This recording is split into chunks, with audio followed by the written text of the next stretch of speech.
Assalamualaikum warahmatullahi wabarakatuh. Halo semuanya, selamat datang kembali di channel ini. Di ujung paling barat Indonesia, berdiri sebuah daerah yang dijuluki Serambi Mekah. Daerah ini bukan hanya terkenal dengan budaya Islam yang kuat, tetapi juga memiliki sejarah panjang sebagai pusat perdagangan, ilmu pengetahuan, dan salah satu kerajaan paling berpengaruh di Asia Tenggara. Bagaimana Aceh bisa menjadi kerajaan yang disegani dunia? Siapa saja tokoh besar yang membangun kejayaannya? Dan bagaimana perjalanan Aceh hingga menjadi provinsi yang kita kenal sekarang? Mari kita telusuri sejarah Aceh dari masa ke masa. Awal mula Aceh. Sebelum munculnya Kesultanan Aceh, wilayah Aceh telah dihuni oleh berbagai masyarakat yang hidup dari pertanian, perdagangan, dan pelayaran. Karena letaknya berada di pintu masuk Selat Malaka, wilayah ini menjadi jalur perdagangan yang sangat ramai. Pedagang dari Arab, Persia, India, hingga Tiongkok singgah di pelabuhan-pelabuhan Aceh. Melalui perdagangan inilah, Islam mulai berkembang di Aceh sekitar abad ke-13. Salah satu kerajaan Islam tertua di Nusantara adalah Samudra Pasai, yang berada di pesisir utara Aceh. Kerajaan ini menjadi pusat perdagangan internasional sekaligus pusat penyebaran Islam. Banyak ulama dari Timur Tengah datang ke wilayah ini untuk berdakwah. Lahirnya Kesultanan Aceh. Pada awal abad ke-16, berdirilah Kesultanan Aceh Darussalam. Sultan pertamanya adalah Sultan Ali Mugayat Shah. Beliau berhasil menyatukan berbagai wilayah di Aceh dan membangun kekuatan militer yang tangguh. Saat itu bangsa Portugis mulai menguasai Malaka. Kesultanan Aceh menolak dominasi Portugis dan beberapa kali melakukan perlawanan. Aceh berkembang menjadi kerajaan maritim yang kuat. Kapal-kapal dagangnya berlayar hingga India, Timur Tengah, bahkan Eropa. Masa kejayaan Sultan Iskandar Muda.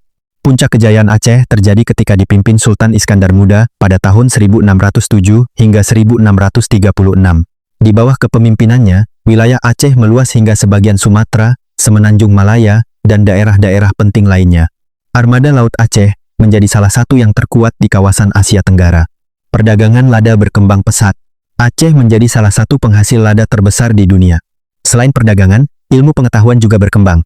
Banyak ulama terkenal datang ke Aceh. Masjid, sekolah agama, dan pusat pendidikan Islam berkembang dengan pesat. Aceh menjadi pusat penyebaran ilmu agama di Nusantara.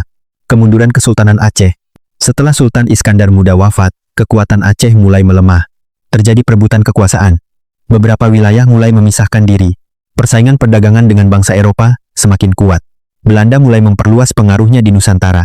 Aceh menjadi salah satu wilayah yang paling sulit ditaklukkan. Perang Aceh. Pada tahun 1873 pecahlah Perang Aceh. Perang ini menjadi salah satu perang terpanjang dalam sejarah Indonesia. Rakyat Aceh melakukan perlawanan dengan penuh keberanian. Banyak tokoh lahir dalam perjuangan ini. Di antaranya adalah Teuku Umar, Kat Nyak Dien, Kat Moutia, Panglima Polim, dan Teungku Cik Ditiro. Meskipun Belanda akhirnya menguasai sebagian wilayah Aceh, semangat perlawanan rakyat tidak pernah benar-benar padam. Aceh. Setelah Indonesia merdeka, pada tahun 1945, Aceh menjadi bagian dari Republik Indonesia. Masyarakat Aceh memberikan dukungan besar terhadap perjuangan mempertahankan kemerdekaan. Pada tahun 2004, Aceh mengalami bencana besar ketika gempa bumi dan tsunami melanda. Ratusan ribu orang menjadi korban. Peristiwa tersebut menjadi salah satu bencana terbesar dalam sejarah dunia. Namun masyarakat Aceh bangkit kembali dengan semangat kebersamaan. Aceh bukan hanya daerah yang indah. Aceh adalah tanah para ulama, pejuang, dan pelaut yang pernah mengukir sejarah besar di Asia Tenggara. Dari Samudra Pasai, Kesultanan Aceh Darussalam, masa kejayaan Sultan Iskandar Muda, hingga perjuangan melawan penjajahan, semuanya menjadi bagian penting dari sejarah Indonesia. Semoga kisah ini menambah wawasan kita dan membuat kita semakin menghargai perjuangan para pendahulu. Kalau kalian suka video sejarah seperti ini, jangan lupa tekan tombol like, subscribe, dan aktifkan lonceng notifikasi agar tidak ketinggalan video menarik berikutnya. Terima kasih sudah menonton. Wassalamualaikum warahmatullahi wabarakatuh.